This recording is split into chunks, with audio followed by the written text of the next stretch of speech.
Okay. The committee will come to order. The chair recognizes himself for an opening statement. We meet today to consider two important bills that will advance our public health efforts and address key challenges facing America's nuclear energy industry. H.R. 6351, the Advancing U.S. Civil Nuclear Competitiveness and Jobs Act, makes targeted reforms to the interagency review process that authorizes exports of civilian nuclear technologies. More robust civilian nuclear export markets crucial to our economy and the national security. This legislation, which is brought to us by Representative Johnson, passed the Energy Subcommittee last month with bipartisan support. International competition in global nuclear markets is dominated by our foreign adversaries using resources from state-backed governments to subsidize commercial bids. These activities are purposefully directed to establish a multi-generational strategic relationship between our adversaries and emerging market countries. Representative Johnson's bill adds some clarity and certainty for American nuclear suppliers to engage in foreign commerce by enabling more efficient decision-making at DOE and in the interagency process. Its provisions would especially help the export of low-risk technologies with countries that is not contrary to our national interests. The bill advances our national security interests by enabling our American nuclear industry to compete and win in foreign markets. Second, we'll also consider bipartisan legislation to reauthorize the Pandemic and All Hazards Preparedness Act, affectionately known as PAPA. Since the terrorist attacks on September 11th, 2001, Congress and our country writ large have taken important steps to fortify our health preparedness and response infrastructure for a wide range of potential threats. So whether it's the Zika virus or last year's devastating hurricane season, it's clear the threats facing our country are diverse and extremely challenging. My home state, I think about the possibility for a devastating earthquake known as Cascadia, which could take thousands of Oregon lives and leave behind tens of billions of dollars of damage. Responses to these threats and others requires the collaboration of all levels of government with our partners in the private sector, and that's why this legislation is so important. PAPA was first enacted in 2006. It established a strategic plan to direct research, development, procurement of medical countermeasures and created the Assistant Secretary for Preparedness and Response, known as ASPR, and the Biodefense Advanced Research and Development Authority, known as BARDA, within HHS to coordinate these efforts. So I'd like to applaud Representative Brooks and Eshoo. Thanks to both of you for leading our committee's work on this critical reauthorization. This literally is a must-pass bill that's only been strengthened by all of your work. By passing this bill out of committee today, we're one step closer to ensuring this vital reauthorization is signed into law before the end of September. So I urge my colleagues to support these measures so we can enhance the global competitiveness of our domestic nuclear suppliers and strengthen our preparedness and response systems to ensure we're ready for any and all threats that face our country and our citizens. With that, I yield back the balance of my time, and I recognize my friend from New Jersey, Mr. Pallone, for 3 minutes for an opening statement. Thank you, Mr. Chairman. Today we're marking up two bills, one I oppose and the other I support. First, I do not support passage of H.R. 6351, the Advancing U.S. Civil Nuclear Competitiveness and Jobs Act. This bill makes changes to the Department of Energy's Part 810 process, by which the Secretary of Energy authorizes the transfer of certain nuclear energy technologies and assistance to foreign countries. I'm concerned that this bill establishes a 45-day time limit for the Secretary to approve the transfer of nuclear technologies to countries that are not nuclear weapon states. This is a national security issue, and I believe establishing artificial deadlines in this area is dangerous. We should give the Department the time it needs to keep our country safe. It's just reckless to establish a rigid time frame on such an important national security matter. And quite frankly, Mr. Chairman, after President Trump's embarrassing and disgraceful performance in Helsinki with Vladimir Putin this week, I simply do not trust him or his administration to protect our national security. Until we get to the bottom of why the President continues to cozy up to America's enemies, I can't support giving his administration more latitude to share sensitive nuclear technology. I'm pleased to join Representatives Brooks and Eshoo and the Chairman in introducing H.R. 6378, the Pandemic and All Hazards Preparedness and Advancing Innovation Act of 2018. Congress created PAPA a little more than a decade ago to improve our preparedness in response to a wide range of threats to public health, be it a hurricane, a disease outbreak, or a man-made disaster. And PAPA supports the development of new treatments and the stockpiling of medications and supplies that are constantly on standby for prompt deployment to communities in case of an emergency. Since we considered this legislation in subcommittee, we've made significant progress and worked closely with stakeholders and members to include additional important policies. This bill is critical to our national security and public health, and I urge its swift passage. And finally, I'd like to remind my Republican colleagues once again about the man-made disaster the Trump administration has created at the border and across the country through its zero-tolerance policy. I'm extremely disappointed that the chairman still hasn't scheduled a hearing on this crisis. Children are still separated from their parents as we speak, and Secretary Azar and Scott Lloyd need to answer directly to members of this committee on how they plan to fix this mess and what will happen to these families going forward. I think we need to hold a hearing before the August recess. And with that, Mr. Chairman, I yield back. Gentleman yields back the balance of his time. Chair recognizes the gentleman, Chairman of the Energy Subcommittee, Mr. Upton, for 1 minute. Thank you, Mr. Chairman. We're considering today H.R. 6351. Throughout our subcommittee's work in this Congress, we've repeatedly heard about challenges facing the American nuclear industry in international markets. It is clear that certain countries, particularly Russia and China, view civil nuclear commerce as a tool to establish multi-generational strategic relations with foreign governments in emerging nuclear markets. These countries strategically subsidize their respective nuclear industries through mechanisms available to sovereign governments, yet lack the overall nuclear safeguards and non-proliferation requirements imposed by the U.S. government on our domestic industry. The requirements imposed by the U.S. government on nuclear technology exports are rightfully rigorous. This bill provides measured steps to establish a more efficient and predictable review process for low-risk technologies while maintaining full participation of the agencies under law. I yield back the balance of my time. Gentleman yields back the balance of his time. As members know, their opening statements will be made part of the record. Are there other members seeking recognition? Mr. Green, for 1 minute. Oh. Okay. Mr. Green is recognized for 1 minute. No? Yes? Thank you, Mr. Chairman, for holding today's full markup authorizing pandemic all hazards preparedness act and legislation to promote civil nuclear energy. PAPA is a vital tool in our nation's efforts to protect our citizens from both natural and man-made disasters. Recent events in the last year, including Hurricane Harvey that devastated Houston and southeast Texas last August, made urgently clear the importance of preparing for public health crisis. I thank Representative Eshoo and Brooks for introducing the Pandemic and All Hazards Preparedness and Advancing Innovation Act clearly earlier this week with Ranking Member Pallone and Chairman Walden. This is good bipartisan legislation, and I ask all my colleagues to support it. I support many of the goals in Mr. Johnson's Advancing U.S. Civil Nuclear Competitiveness and Jobs Act. U.S. nuclear technology is the best and safest in the world. There's a reason we see so many foreign companies wishing to develop their infrastructure with our experience. I'm glad Mr. Johnson was willing to work with interested members on our side to improve Section B, and now I will be voting for the support of the bill. Thank you, Mr. Chairman. I yield back my time. Gentleman yields back the balance of time. Chair recognizes the gentleman from Texas, Dr. Burgess, for 1 minute. Thank you, Mr. Chairman, and thank you for today's markup of H.R. 6378, the Pandemic All Hazards Preparedness and Advancing Innovation Act, which does reauthorize the All Hazards Preparedness Act for 5 years and includes other important member and stakeholder priorities so that our partners at the federal, state, and local levels have the tools and resources to quickly and effectively respond when disaster strikes. To bolster their efforts, I'm glad to see that the Mission Zero Act language and language to improve the technological infrastructure of the BioWatch program is included in this bill.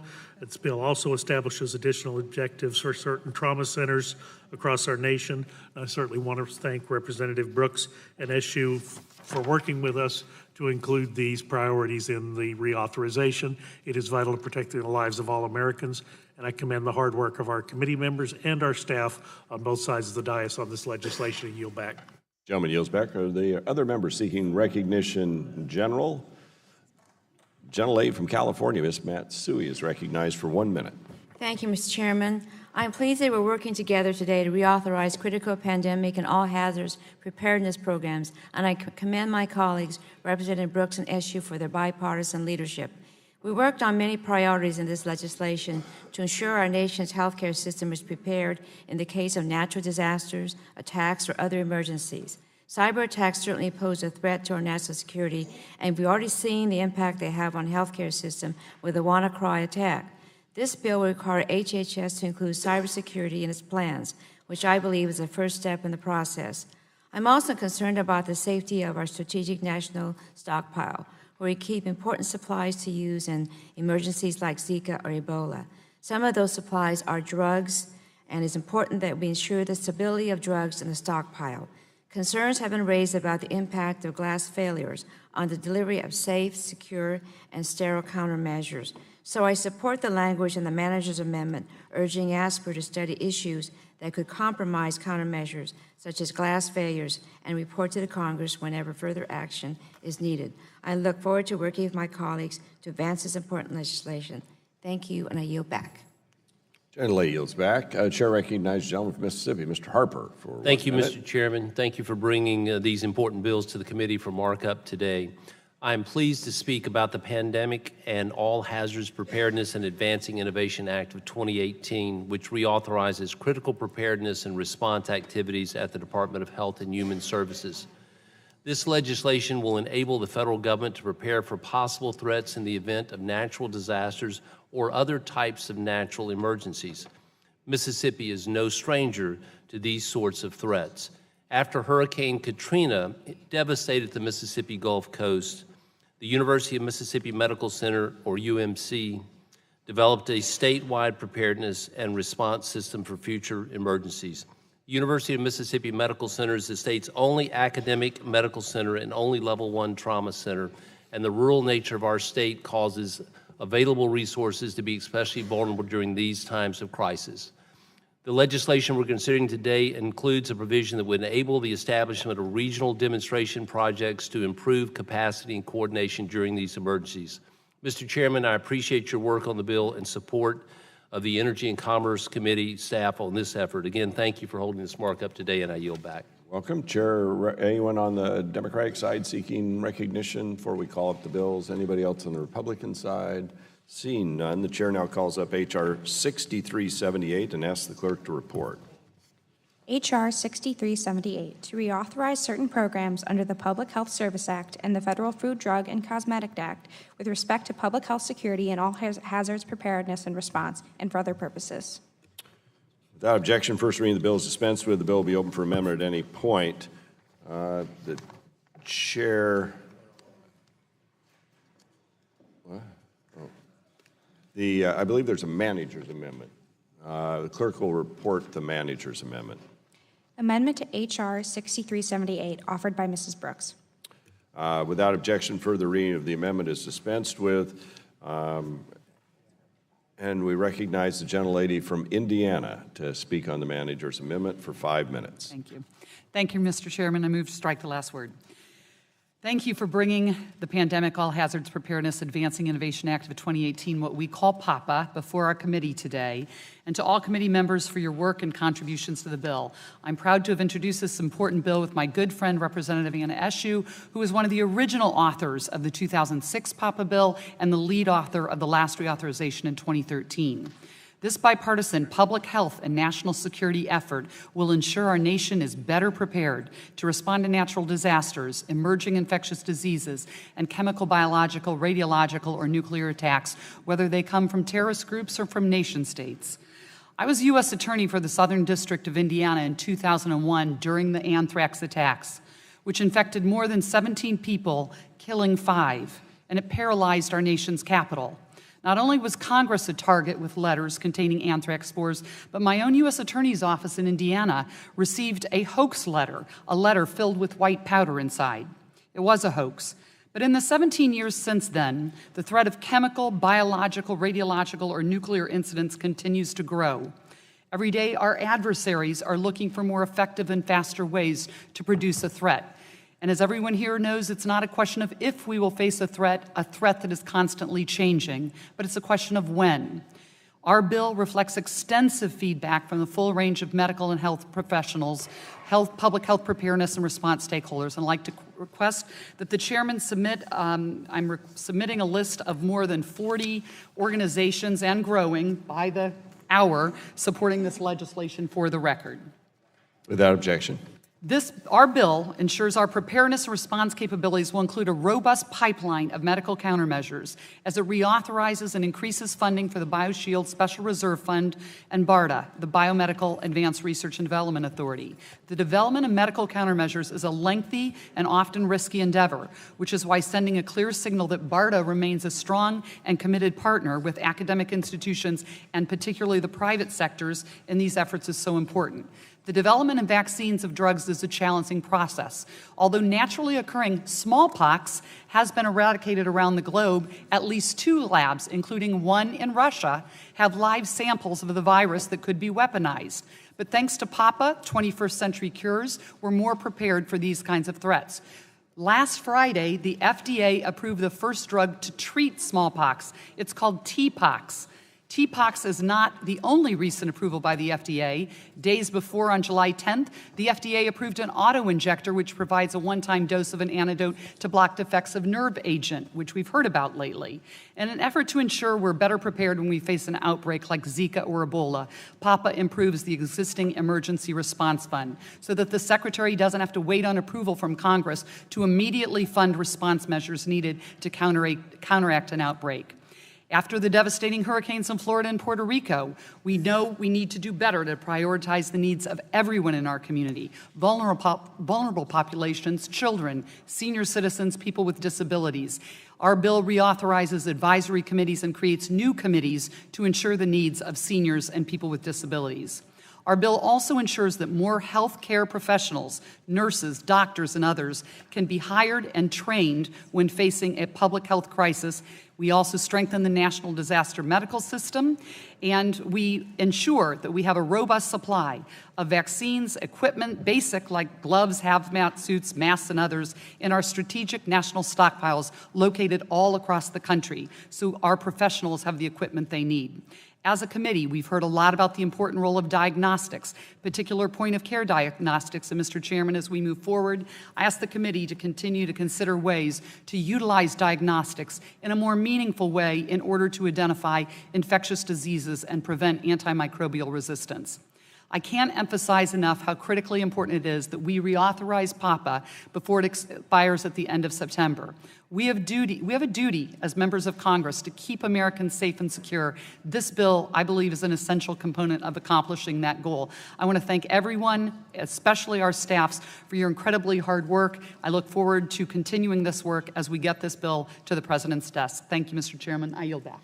Thank the gentlelady for her comments and for her and Ms. Eshu's really hard work on this. Before we proceed, I'm going to exercise the authority of the chair and introduce our newest staff person who's at the table, Elizabeth Carroll, daughter of Jeff Carroll.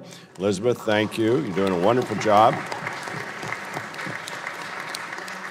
Appreciate your distributing the manager's amendment, and I'm sure your father's going to treat you to ice cream later today. Among other things. How am I doing? We'll now go to Ms. Eshu for 5 minutes to speak on the manager's amendment. Thank you, Mr. Chairman.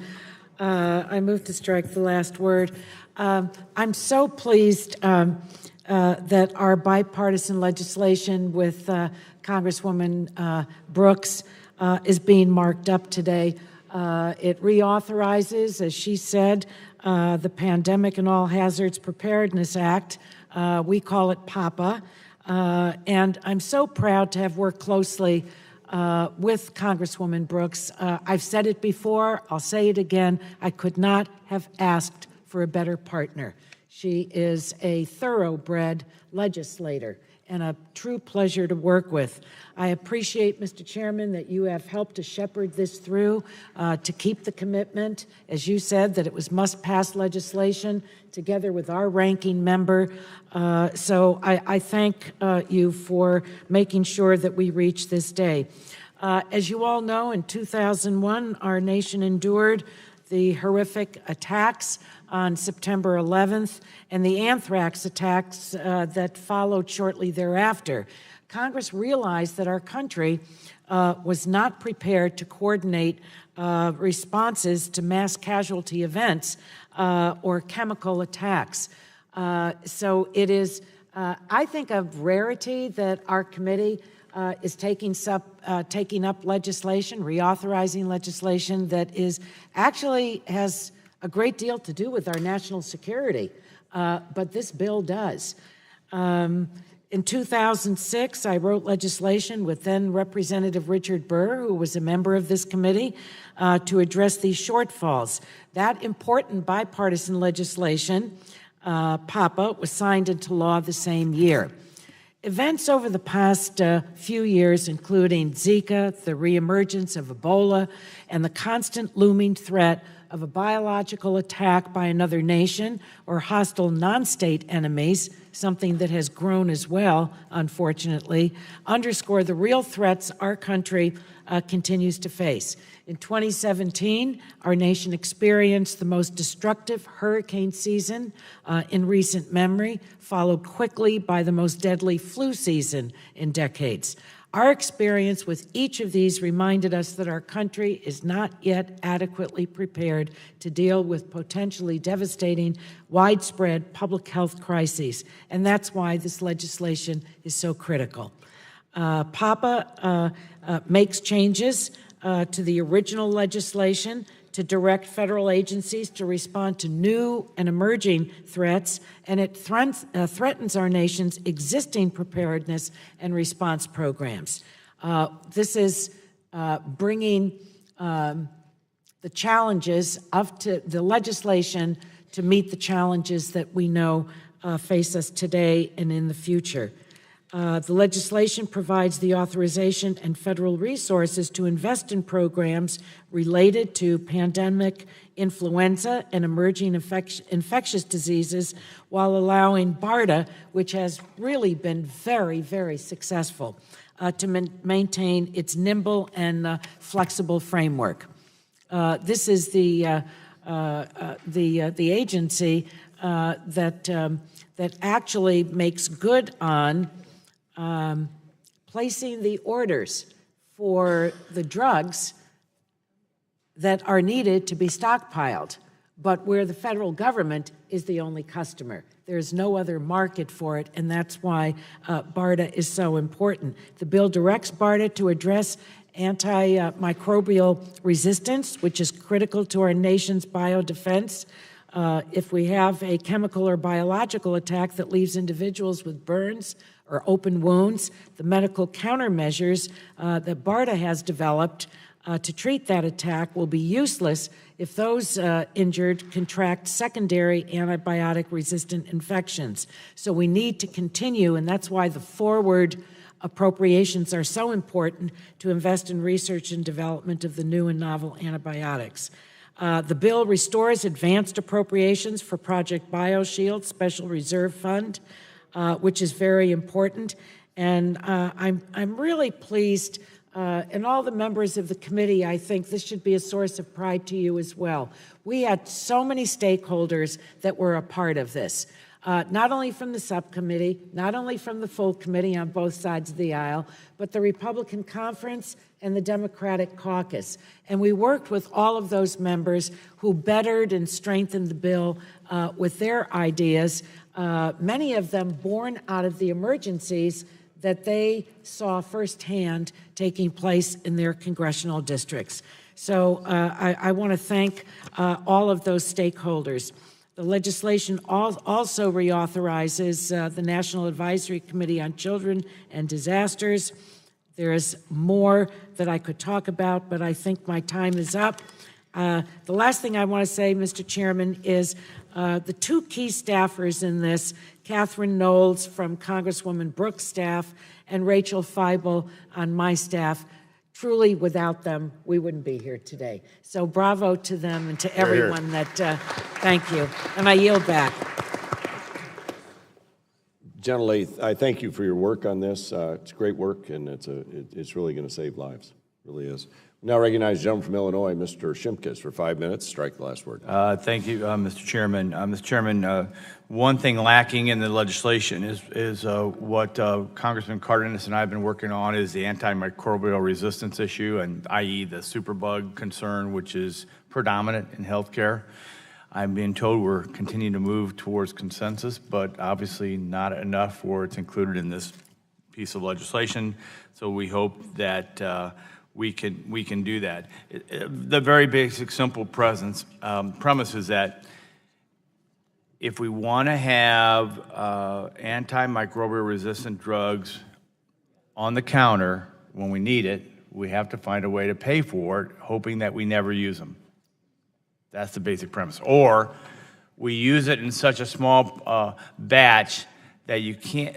There's not a return on investment of the research. So that, and I'm proud to have Congressman Cardenas join me in this cause. I also would like to submit for the record some letters in support. I have a letter to me and Congressman Cardenas from the Infectious Diseases Society of America dated June 29th. I have another one dated June 28th from the Antimicrobial Innovation Alliance, and the last one addressed to you and the ranking member, Congressman Pallone, from the Biotechnology Innovation Organization, and I hope we can encourage our staffs to keep working so when this gets to the floor, this can be included.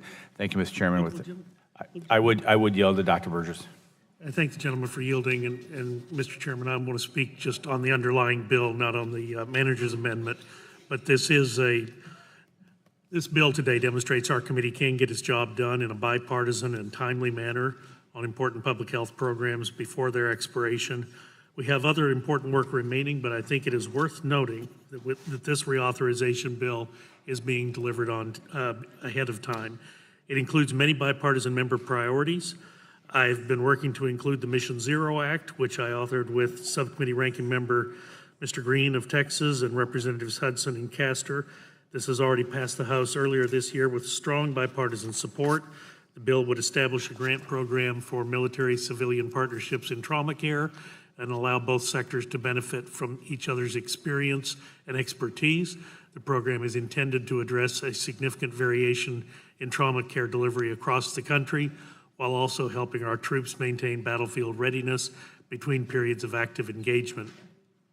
We've experienced many scientific and technological advances in the last 20 years, and we must be prepared to address potential public health threats from those intent on using these advances against us. The BioWatch program is the domestic early warning system of an aerosolized biologic attack and the cornerstone of the Department of Homeland Security's comprehensive strategy for countering terrorism. According to CRS, the program does not have any clear authorization in statute, and it originated from an executive order in the Bush administration in the wake of 9/11. Since that time, it has been subject to numerous issues and shortfalls, including false alarms. The BioWatch operates in more than 30 jurisdictions, including the Dallas-Fort Worth Airport.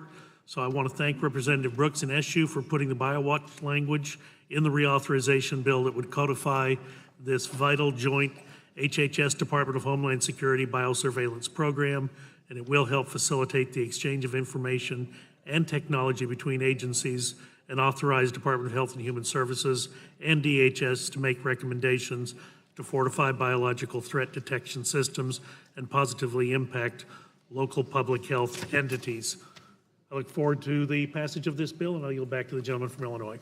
Gentleman yields. I yield back. Gentleman yields back. Chair recognizes the gentleman from California, Mr. Peters, for 5 minutes to strike the last word. Thank you, Mr. Chairman, and thank you to Ranking Member Pallone, both of you, for your leadership on this important issue, and also to Ms. Eshoo and Ms. Brooks as longtime leaders of this effort. We don't know when emergencies will happen. We only know that they will.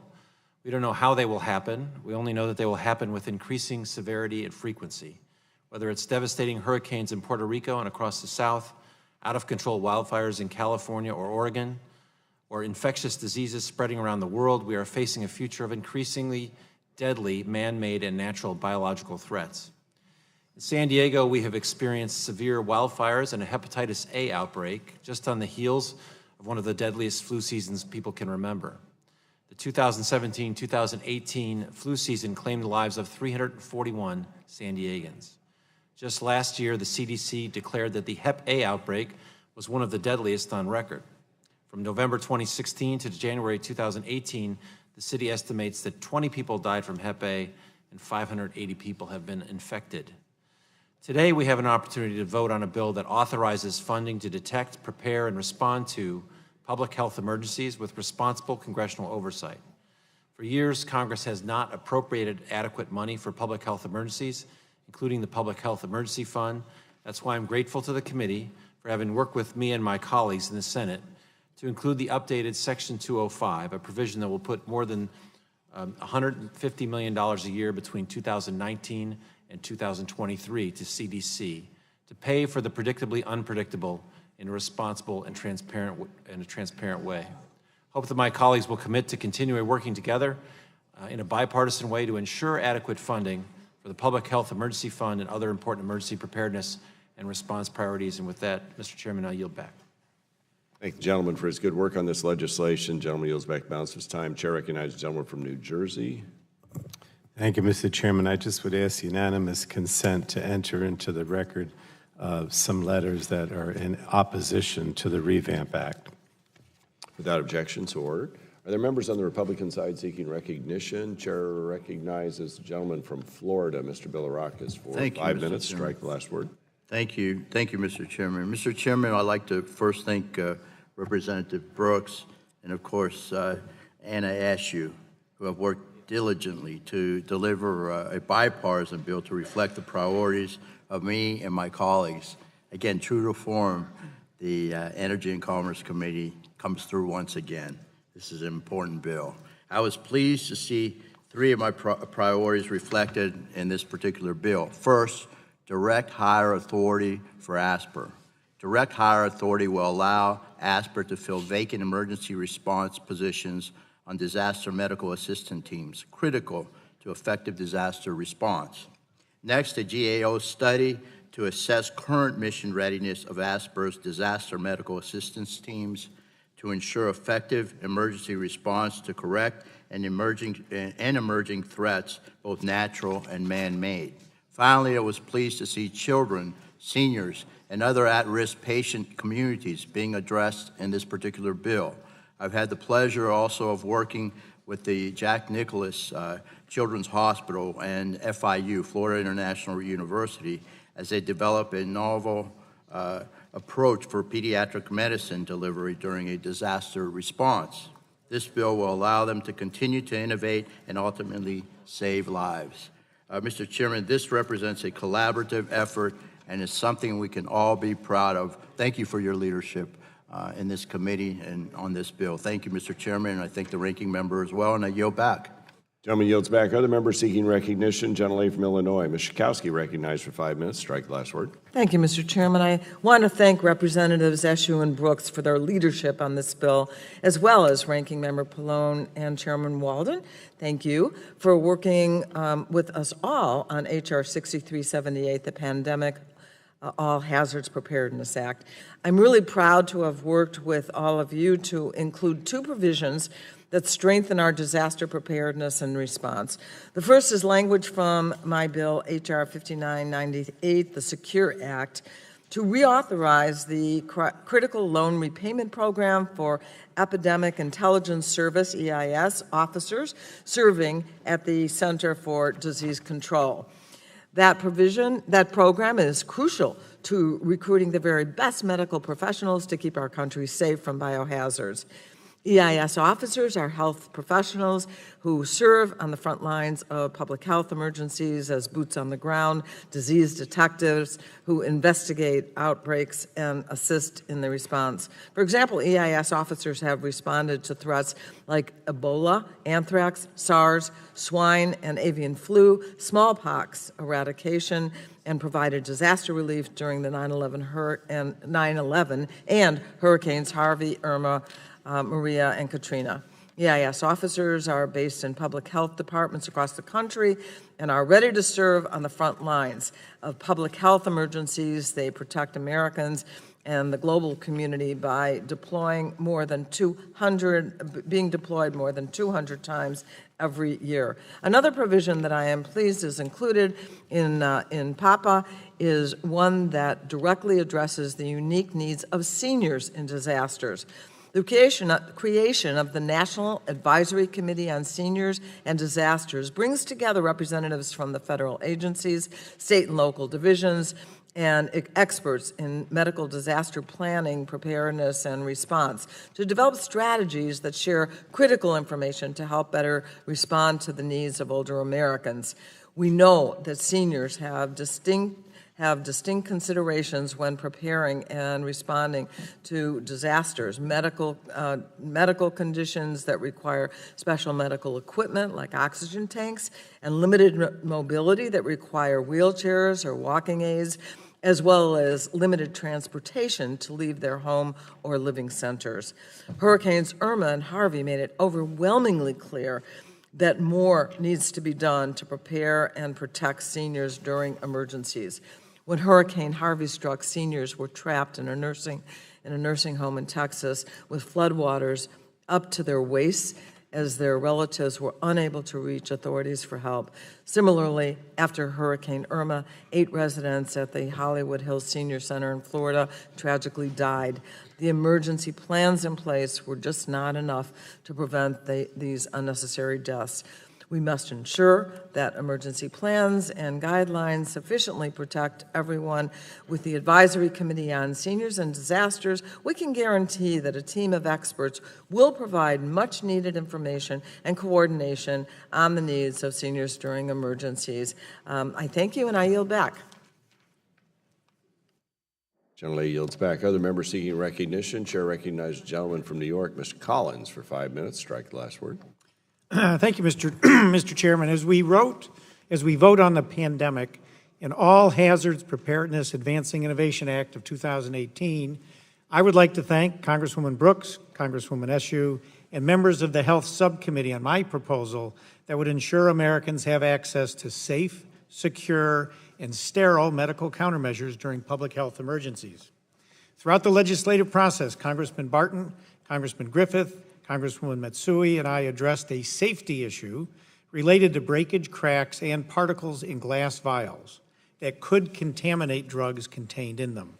Since December, the FDA issued 5 glass recalls, and the agency warned both healthcare providers and patients that glass particles and cracks can cause blood clots, sepsis, and other life-threatening events.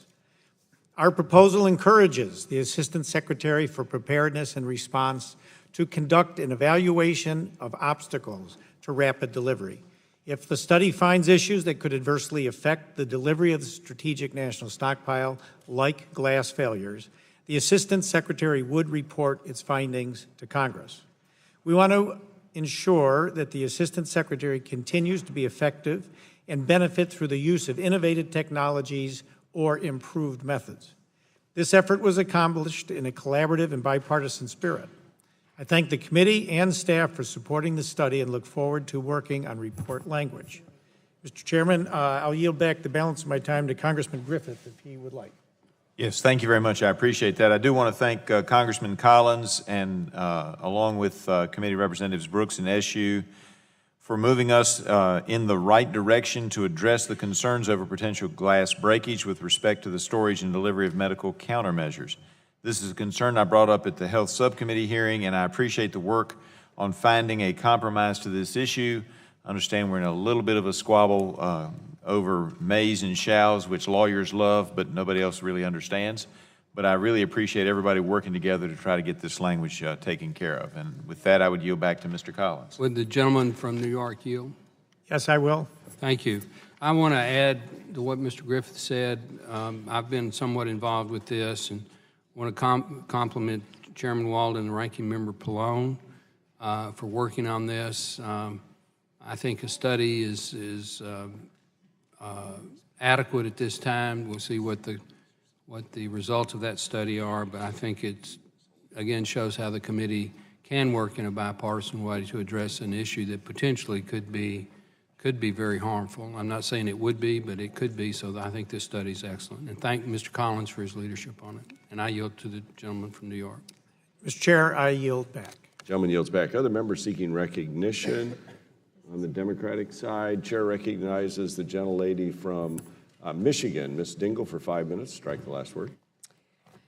Thank you, Mr. Chairman, and thanks to both you and Ranking Member Pallone for your leadership in shepherding this bill to full committee in a collaborative and bipartisan process that deserves all of our support.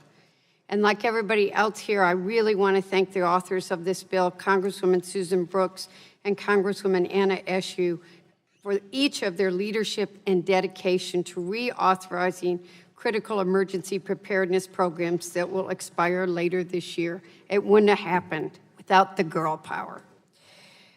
No offense, men, but it's true. The bill before us, H.R. 6378, the Pandemic and All Hazardous Preparedness and Advancing Innovation Act of 2018, will make important changes to our public health and medical emergency preparedness and response system in the years ahead. And I was pleased to see several important bipartisan bills included in the final product the committee will vote on today.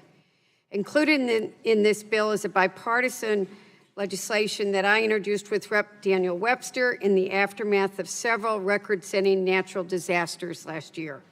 We were all captivated, horrified, and concerned with stories of nursing homes and hospitals that lost power for significant periods of time, which unfortunately resulted in a loss of life. We have to take lessons learned from these historic disasters to ensure that hospitals, nursing homes, and long-term care facilities are fully prepared when disaster strikes. Our provision directs the United States Health and Human Services to engage with the National Academy of Medicine to conduct a comprehensive study into the assessment of future threats impacting emergency preparedness policies and procedures across the healthcare system. This study matters, and it will make a difference as we look to new policies and procedures to improve our preparedness and readiness for future generations. Additionally, an important provision championed by Representative Debbie Wasserman Schultz that requires health departments to plan for nursing facilities in a similar way that they plan for hospitals is also included in the bill before us today. And I want to thank my colleague from Florida for her leadership on this issue. While this has been a great display of bipartisanship that is keeping with the long tradition of this committee, there is one area I hope we will work on together, which is as we continue to work on this bill getting signed into law, and that is increasing funding for the hospital preparedness program. The HPP program has received about half the funding it once did. Given the growing threats, it seems that we need to provide more resources, not less. The healthcare system is designated by the Department of Homeland Security as one of the 16 critical infrastructure sectors, and the HPP program is the only federal funding source that supports efforts by the regional healthcare systems to improve preparedness against all threats through grants and coalitions. Robust funding for this program matters. Mr. Chairman, I'd also like to ask for unanimous consent to submit a statement for the record by America's Essential Hospitals in support of increasing funding for the hospital preparedness program. Is that Mr. Chairman, if that's unanimous consent? And then, without objection. Thank you. And again, thank you to all my colleagues for their hard work on this vital reauthorization bill. I'm proud to support this important legislation, and I will look forward to us all supporting it. I yield back the balance of my time. Gentlelady yields back the balance of her time. I believe the gentlelady from Indiana had a unanimous consent request. Yes, Mr. Chairman, I ask unanimous consent to submit the following letters of support into the record. American College of Surgeons, Coalition for Epidemic Preparedness Innovations, California Life Sciences Association, and the Antimicrobial Working Group. Without objection, so ordered. Chair recognizes the gentleman from Georgia, Mr. Carter, for 5 minutes, if necessary. Strike the last word. Thank you, Mr. Chairman. Mr. Chairman, I want to thank Representative Brooks and Eshoo for their willingness to include a grant program in the manager's amendment to study and reduce acquired infections that occur in healthcare settings. This grant program would be awarded to a health system that has extensive experience in treating patients to full recovery from a high-consequence pathogen such as Ebola. The funds would be used to study the reduction of the transmission of healthcare-acquired infections, targeting the spread of disease between doctors, nurses, researchers, food and environmental services, facilities, and healthcare administrators. The goal of this grant is to develop and employ best practices in healthcare settings to prevent the next deadly pandemic and advance the health, safety, and well-being of the people of the United States. I want to thank my colleagues for working to include this language in the manager's amendment to appropriately address the spread of healthcare-acquired infections. I look forward to passing this legislation out of full committee and to the House floor. Thank you, Mr. Chairman, and I yield back. Gentleman yields back. Any other members seeking recognition on the manager's amendment? If not, the question now arises on approving the amendment. All those in favor will say aye. Aye. Those opposed, nay. The ayes appear to have it. The ayes have it. The question now occurs on favorably reporting H.R. 6378 as amended to the House. All those in favor shall signify by saying aye. Aye. All those opposed, no. The ayes appear to have it. The ayes have it. The bill is favorably reported, and congratulations to all who worked on that. The chair now calls up H.R. 6351 and asks the clerk to report. H.R. 6351, to amend the Atomic Energy Act of 1954 to improve the process by which the Secretary of Energy authorizes the transfer of civilian nuclear commerce technology and assistance and for other purposes. Without objection, first reading, the bill is dispensed with. The bill will be open for amendment at any time.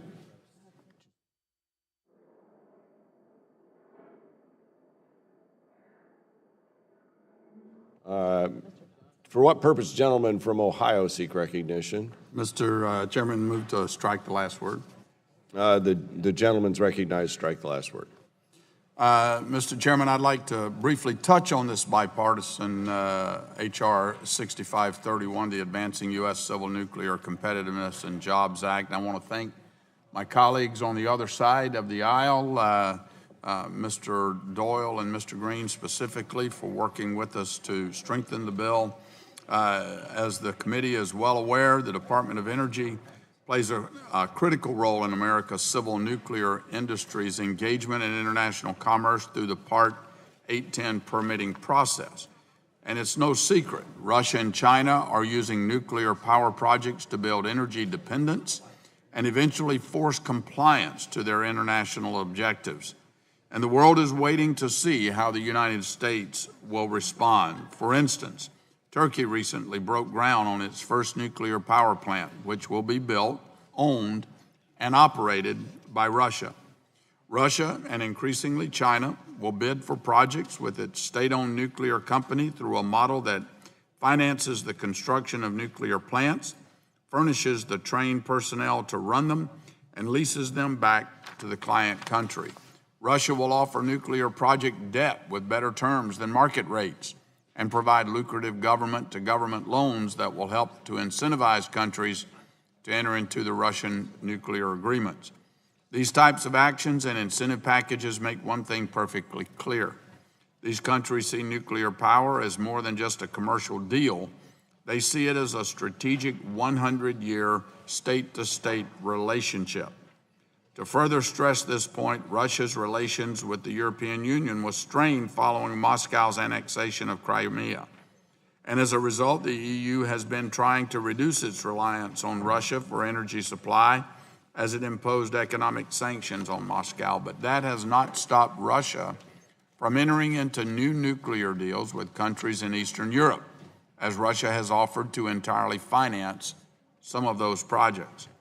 So needless to say, as these state-backed nuclear companies are directly lobbied by its top leaders, many U.S. nuclear companies find it increasingly difficult to compete against government-backed competitors motivated by political goals, not simply profit. That's why the bill before us today is so important. H.R. 6531, the Advancing U.S. Civil Nuclear Competitiveness and Jobs Act, will give our domestic suppliers a fighting chance. It takes a small, targeted, and bipartisan step forward. It will help modernize the regulatory process governing the peaceful use of atomic energy to preserve international leadership and assure that our U.S. nuclear supply companies can compete in an increasingly competitive global marketplace. I'd like to note this bill is a result, as I mentioned earlier, of bipartisan discussions. It incorporates feedback we received from our Democratic colleagues during the subcommittee markup. Most notably, we heard members express concern with the 30-day time frame for subsection 3B, which requires the Secretary of Energy to establish procedures to approve or disapprove a Part 810 authorization following the completion of the interagency review process.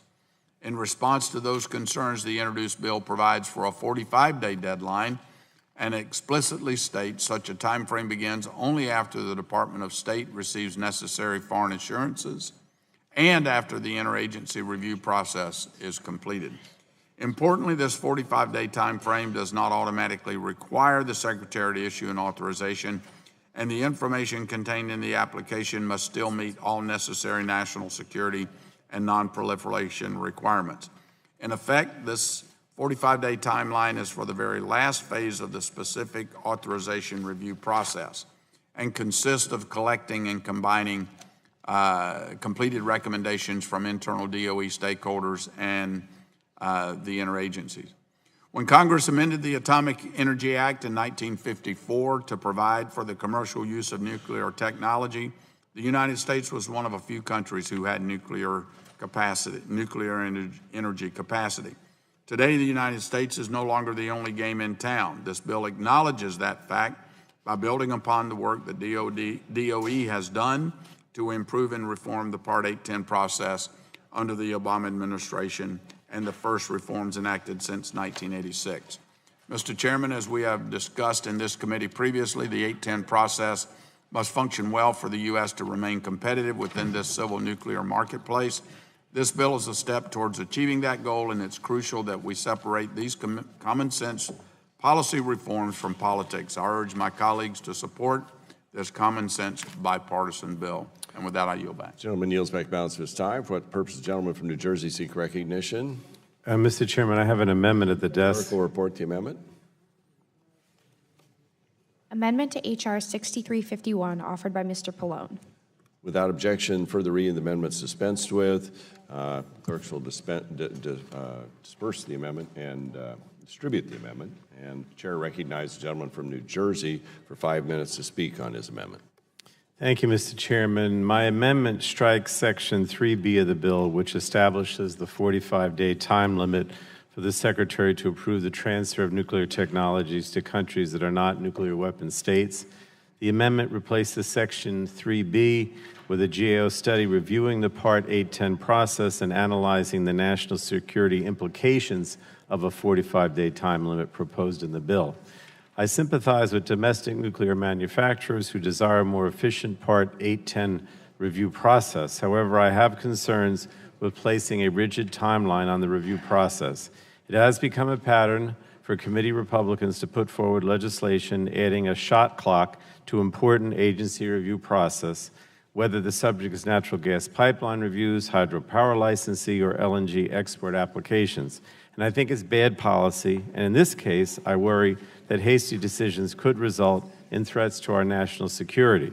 This amendment retains the delegation authority in Section 3A, which I still question, but I must also note that it is, in my opinion, ridiculous that we're marking up this bill today while the majority already signed off on similar language being included in the National Defense Authorization Act conference report. We should have only considered this under regular order. The majority should have protected our jurisdiction and objected to armed services, including language in NDAA, especially when the jurisdiction lies solely with this committee and the Foreign Affairs Committee. Furthermore, President Trump has abandoned the Iran deal, and now Saudi Arabia has said that if Iran restarts its nuclear program, Saudi Arabia will itself pursue building nuclear weapons.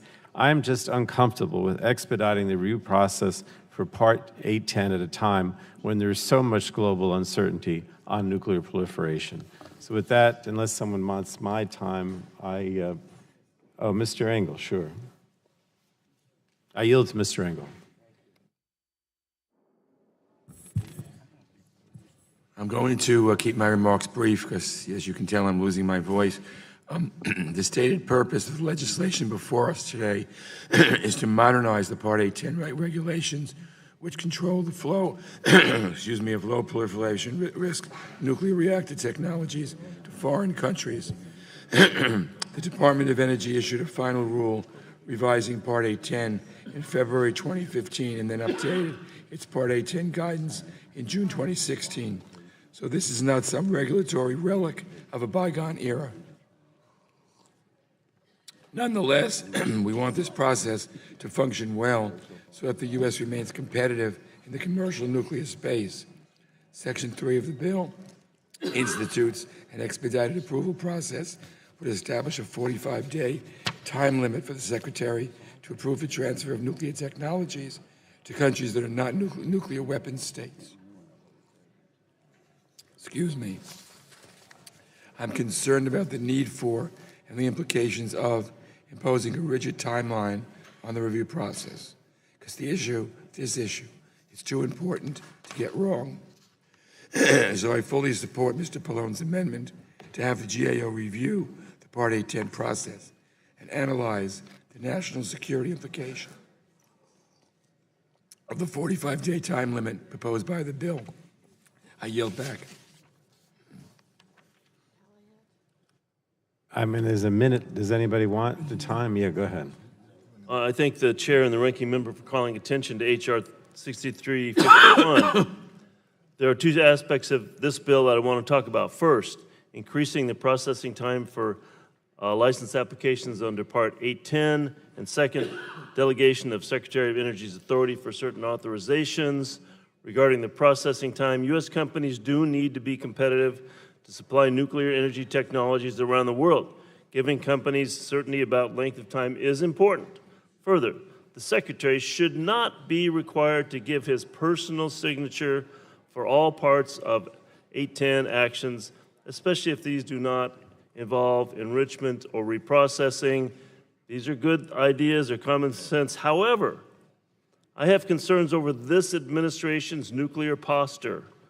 This president's actions with Russia, its destabilization of the Middle East, and its red herring diplomacy for North Korea are most concerning.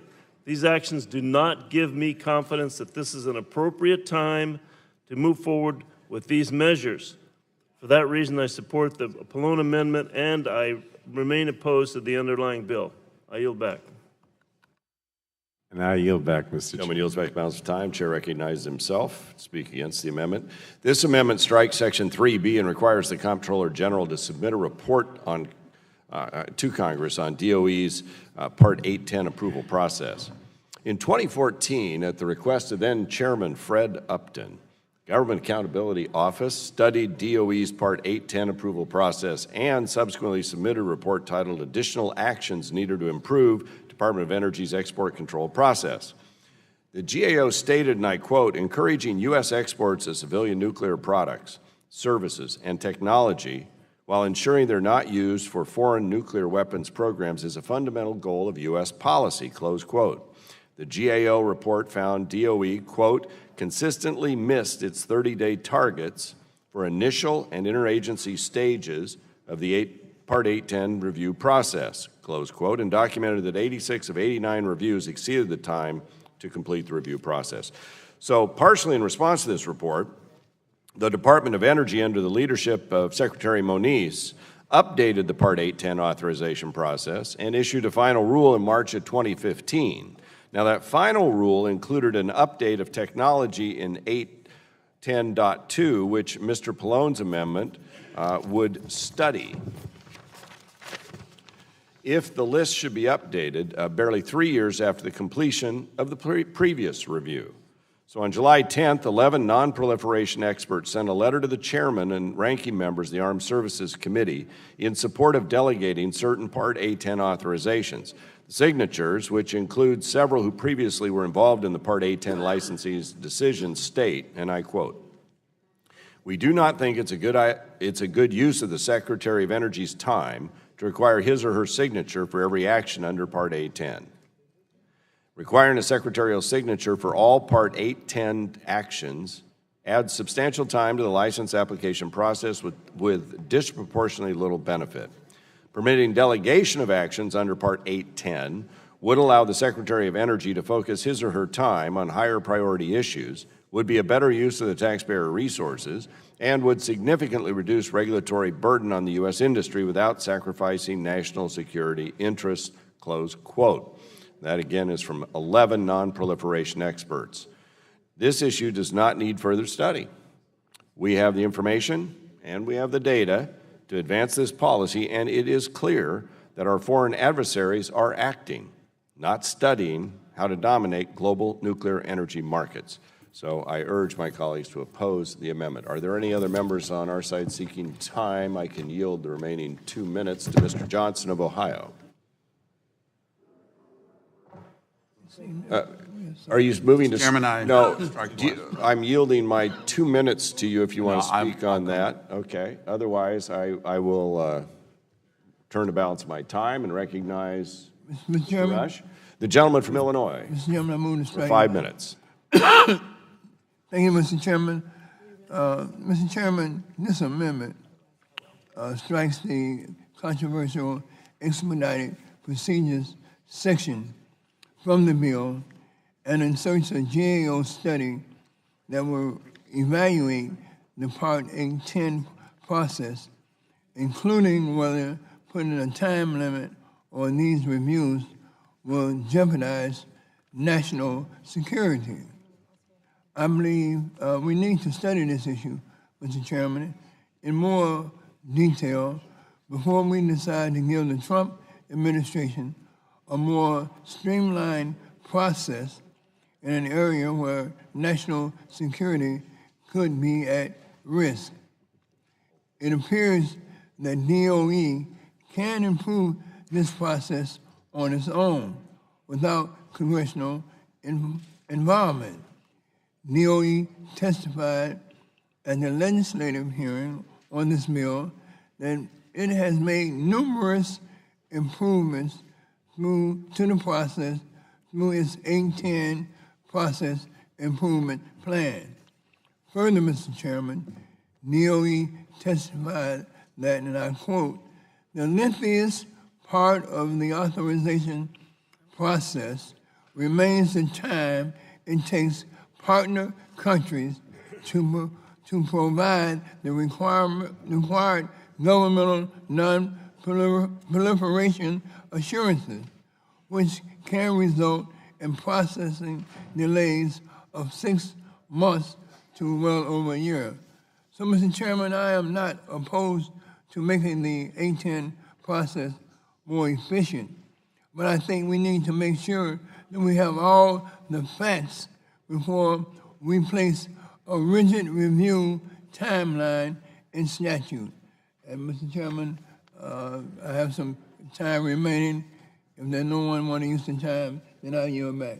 Gentleman yields back. Are there members on the Republican side seeking recognition to speak on the amendment? Chair recognizes the gentleman from Ohio, Mr. Johnson, for 5 minutes. Mr. Chairman, move to strike the last word.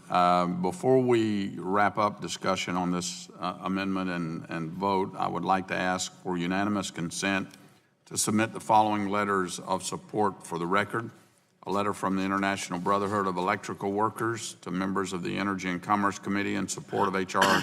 6351, a letter from the President of the American Nuclear Society in support of the bill, a letter to Chairman Walden and Ranking Member Pallone supporting H.R. 6351 from Clear Path Action, a letter from Maria Korsnick, the CEO of the Nuclear Energy Institute, supporting the legislation, a letter from David Blee, President of the U.S. Nuclear Industry Council, in support of H.R. 6351, and a letter to Chairman Walden and Ranking Member Pallone from Dr. Ashley Finan, the Executive Director of the Nuclear Innovation Alliance, in support of H.R. 6351.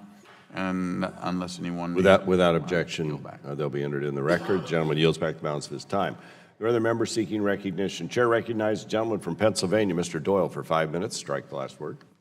Thank you, Mr. Chairman. I'd like to speak in favor of this bill. I have heard from several companies in my district who are experiencing issues with the 810 process. Companies have had pending applications for over 400 days to export low-risk technologies like water pumps. waiting 400 days just to get permission to send interns overseas. The uncertainty in this process threatens American manufacturing jobs and America's ability to compete internationally. I want to thank Mr. Johnson for working with me to improve this common sense legislation. This bill makes targeted and modest adjustments for exports of low-risk technology to low-risk countries.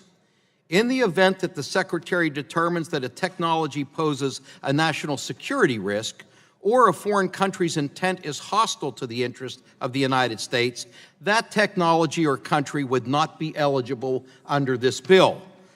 This legislation makes reasonable, minor, and widely supported clarifications to the export process by allowing agencies to conduct parallel processing of applications and giving the Secretary the option to delegate final approval for low-risk technology and reauthorizations. The U.S. will be able to provide more certainty to companies seeking to export.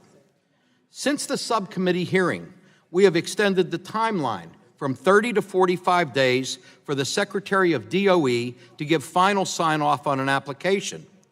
The bill also clarified that this timeline only starts at the end of the process after the State Department has provided their foreign assurances and an interagency review has occurred to thoroughly vet the application.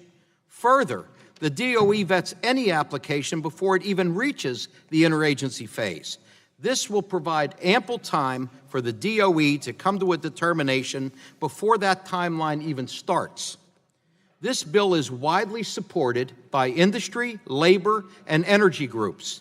I have a letter of support signed by former administration officials who served under the Obama, Bush, and Clinton administrations, including a former chairman and commissioner of the NRC, former director of Oak Ridge and Pacific Northwest National Labs, former Deputy Secretary of Energy, and others. We also have a letter from the International Brotherhood of Electrical Workers outlining the importance of exports for manufacturing jobs. Third Way has also supported this bill, as has the American Nuclear Society, the Nuclear Energy Institute, and the Nuclear Innovation Alliance. Mr. Chairman, I ask unanimous consent to submit those letters of support for the record. Without objection.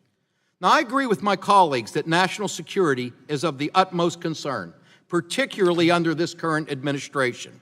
It is for that reason that it is so important that the United States has a role in the international arena. If the U.S. is unable to export nuclear technology, that void instead will be filled by countries like Russia, who are not our ally. Nuclear reactors have a 100-year lifespan. That's 100 years of engagement with American businesses and safe American technologies on the ground in other countries. The United States needs to be more engaged internationally, not less, if we are ever going to achieve our nuclear nonproliferation goals.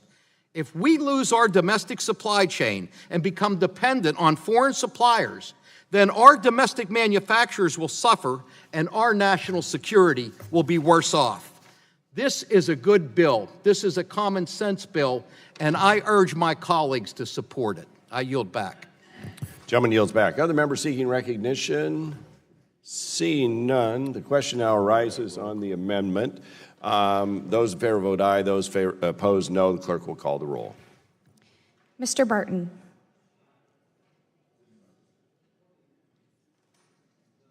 Mr. Burton votes no. Mr. Upton.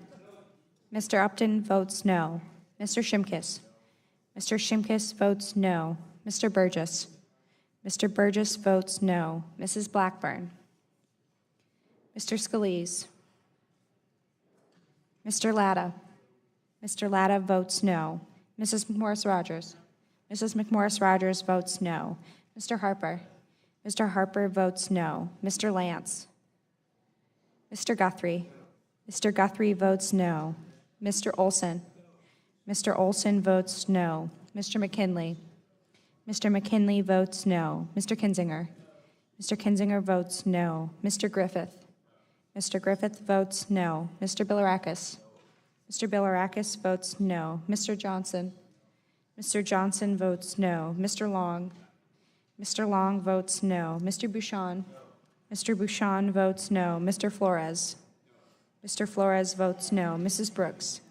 Mrs. Brooks votes no. Mr. Mullen? Mr. Mullen votes no. Mr. Hudson? Mr. Hudson votes no. Mr. Collins? Mr. Collins votes no. Mr. Kramer? Mr. Kramer votes no. Mr. Wahlberg? Mr. Wahlberg votes no. Mrs. Walters? Mrs. Walters votes no. Mr. Costello? Mr. Costello votes no. Mr. Carter? Mr. Carter votes no. Mr. Duncan? Mr. Pallone? Mr. Pallone votes aye. Mr. Rush? Mr. Rush votes aye. Ms. Eshoo? Ms. Eshoo votes aye. Mr. Engel? Mr. Engel votes aye. Mr. Green? Mr. Green votes no. Ms. Daggett? Ms. Daggett votes aye. Mr. Doyle? Mr. Doyle votes no. Ms. Schakowsky? Ms. Schakowsky votes aye. Mr. Butterfield?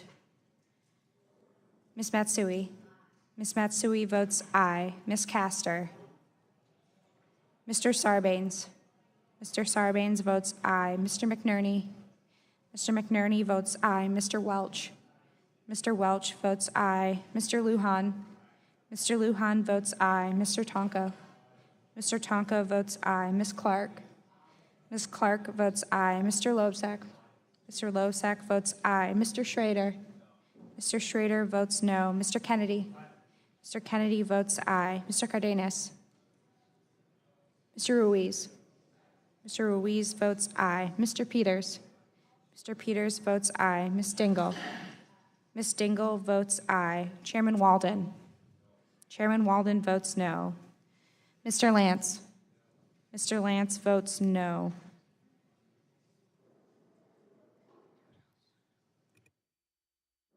Are there other members not recorded who wish to be recorded? See none. Clerk will report the tally.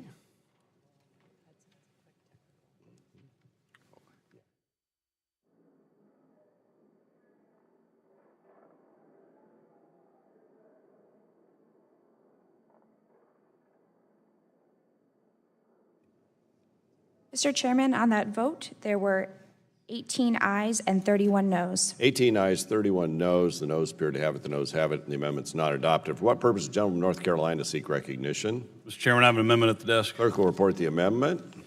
Amendment to H.R. 6351, offered by Mr. Hudson.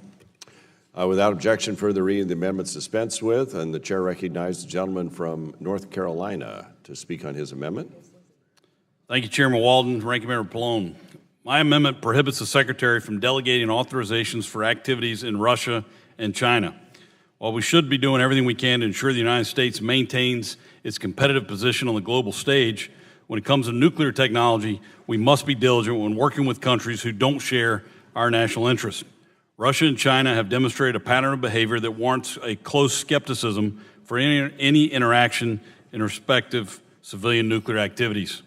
My amendment simply excludes those two countries from the ability for the Secretary to delegate the Part 810 authorization process. I urge my colleagues to support this amendment. And with that, Mr. Chairman, I'm happy to yield to any of my colleagues. See not, I'll yield back. Gentleman yields back. Any other member seeking recognition on the amendment?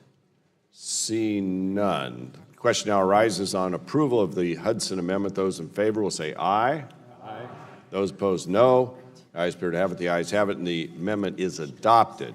Are there other members seeking recognition to speak on the underlying bill? If not, the question now arises. So close. The gentleman from Illinois, for what purpose do you seek recognition to strike the last word 5 minutes? Thank you. Today we're discussing a bill that would take small steps to increase transparency and predictability for American companies that want to export commercial nuclear power. And as we've been discussing, and for those that don't know, American companies, what they're up against, many of our foreign competitors are state-run entities doing everything they can to get a leg up on international nuclear markets. The reason I wanted to speak, I wanted to show this. I've got a children's book. It's called Nuclear ABCs, which is available at international climate conferences and was specifically intended for South African audiences. Westinghouse, along with companies from our allied countries, France and South Korea, submitted bids to build a new nuclear reactor in South Africa. This book tells the story of nuclear power, how protons and neutrons bond and separate, and it takes the reader on a journey to the home of nuclear, which is Russia. The story tells children about the breathtaking characteristics of Russian nuclear power plants. And if you haven't guessed, this book was created and distributed by Russia's state-owned nuclear company to influence South Africa's decision. And I also have a version right here in Vietnamese, if you're interested too. We've got the technological superiority and the gold standard of safety, but if you think our businesses don't need a more transparent and predictable process when they're up against the propaganda aimed at children, then we have to be careful not to cede our global nuclear leadership to China and Russia. That's all I wanted to say, Mr. Chairman, and I'll yield. The gentleman yield? Yep, I yield. I appreciate the gentleman yielding to me. I would ask unanimous consent to submit a column titled How Russia, China Use Nuclear Reactors to Win Global Influence. And it goes through many of the things we've already heard today from those who are proponents of the bill. And I would ask for that unanimous consent. No objection? Mr. Chairman. Are there other members seeking recognition? Gentleman from Texas, Mr. Green, is recognized. Thank you, Strike Mr. last Chairman. word. I know this is a weighty piece of legislation, but I'd like to recognize some Boy Scouts, a number of them Eagle Scouts from Post 707 in the back watching Democracy today. If you just stand up so we can see.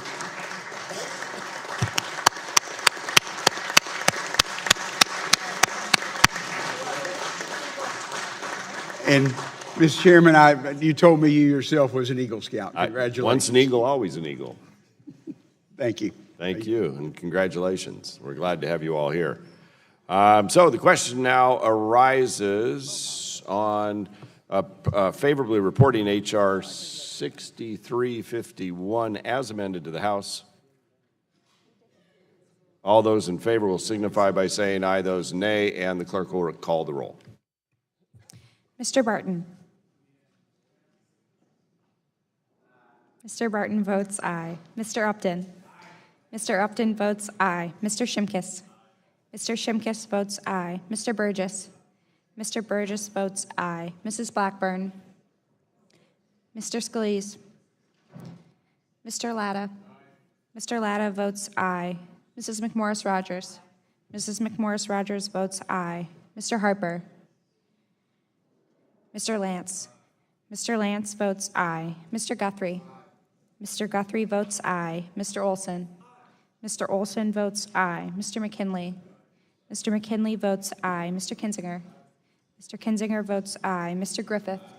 Mr. Griffith votes aye. Mr. Bilirakis. Mr. Bilirakis votes aye. Mr. Johnson. Mr. Johnson votes aye. Mr. Long. Mr. Long votes aye. Mr. Bouchon. Mr. Bouchon votes aye. Mr. Flores. Mr. Flores votes aye. Mrs. Brooks. Mrs. Brooks votes aye. Mr. Mullen. Mr. Mullen votes aye. Mr. Hudson. Mr. Hudson votes aye. Mr. Collins. Mr. Collins votes aye. Mr. Kramer. Mr. Kramer votes aye. Mr. Wahlberg. Mr. Wahlberg votes aye. Mrs. Walters. Mrs. Walters votes aye. Mr. Costello. Mr. Costello votes aye. Mr. Carter. Mr. Carter votes aye. Mr. Duncan. Mr. Pallone. Mr. Pallone votes no. Mr. Rush. Mr. Rush votes no. Ms. Eshoo. Ms. Eshoo votes no. Mr. Engel. Mr. Green. Mr. Green votes aye. Ms. DeGette. Ms. DeGette votes no. Mr. Doyle. Mr. Doyle votes aye. Ms. Schakowsky. Mr. Butterfield. Ms. Matsui. Ms. Matsui votes no. Ms. Castor. Mr. Sarbanes. Mr. Sarbanes votes no. Mr. McNerney. Mr. McNerney votes no. Mr. Welch. Mr. Welch votes no. Mr. Lujan. Mr. Lujan votes no. Mr. Tonko. Mr. Tonko votes no. Ms. Clark. Ms. Clark votes no. Mr. Loebsack. Mr. Loebsack votes no. Mr. Schrader. Mr. Schrader votes aye. Mr. Kennedy. Mr. Kennedy votes no. Mr. Cardenas. Mr. Ruiz. Mr. Ruiz votes aye. Mr. Peters. Mr. Peters votes aye. Ms. Dingell. Ms. Dingell votes no. Chairman Walden. Chairman Walden votes aye. Mr. Harper.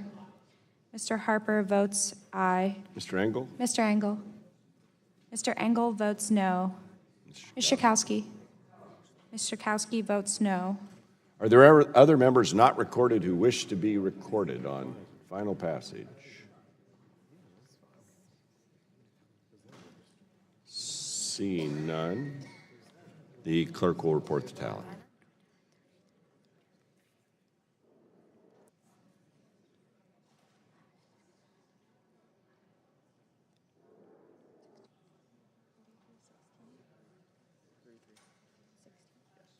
Mr. Chairman, on that vote, there were 33 ayes and 16 nays. 33 ayes, 16 nays. The bill as amended is favorably reported to the House. Without objection, staff is authorized to make technical conforming changes to the legislation considered by the committee today. So ordered. I want to thank everybody for their good work on these bills, and we stand adjourned.